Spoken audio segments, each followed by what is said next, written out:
We handle a lot of constitutional cases here at the Rutherford Institute. Usually when we research how legislation comes into being that affects First Amendment rights, Fourth Amendment rights in our Constitution, or other key things that we as American citizens feel are important, usually we find that somewhere behind this legislation there is some lobbyist who has had access to some government official, a politician, that brings it into being. A recent conference in Williamsburg, Virginia, really highlights what we're seeing happen in this country today, and that is the emergence of the corporate state, where basically corporations are making the decisions, and those people that we elect are not really making the basic decisions of government.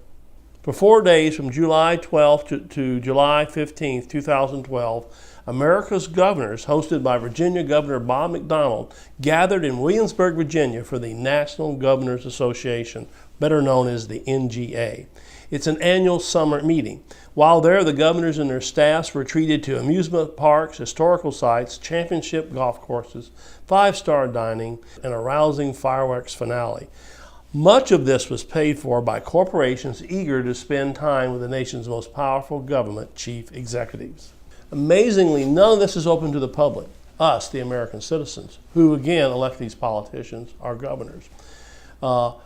The only people who had access to the governors during this time, and usually at the governor's mansion, at the White House, as we find a number of the cases we're involved in, are the corporations and their lobbyists.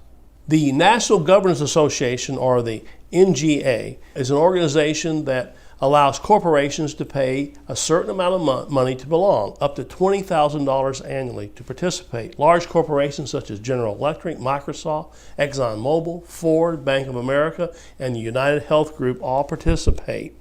And they regularly hold closed-door luncheons for their what they call their corporate fellows, or people who pay to belong to them, and then they give them access to the people we elect to governmental positions. What we're seeing happen to the government of the United States, the federal government, the state governments, local governments, is the corporate buyout of our governmental bodies.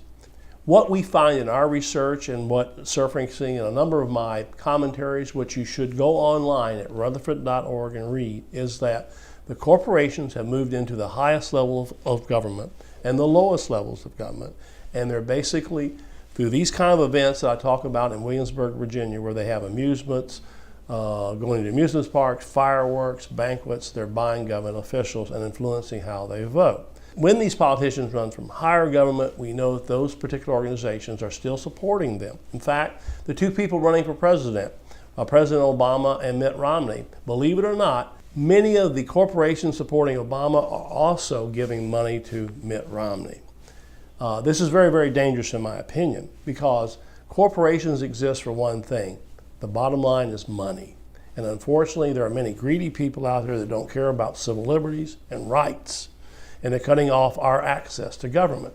Remember a couple years back when people were going to town hall meetings? Well, we don't really have access to that anymore. Most of those town hall meetings, by the way, are occurring over telephones, and some people, and some of our politicians, are actually charging people fees if they want to come to a town hall meeting. If our government means anything, it is this, that we have a right to access to our politicians, to speak to them, to confront them if necessary. What happens when the corporations are buying them out? The corporations are getting the access to them. We're not getting the access, not even at town hall meetings. This means that our so-called democratic form of government has been bought out by the corporate state.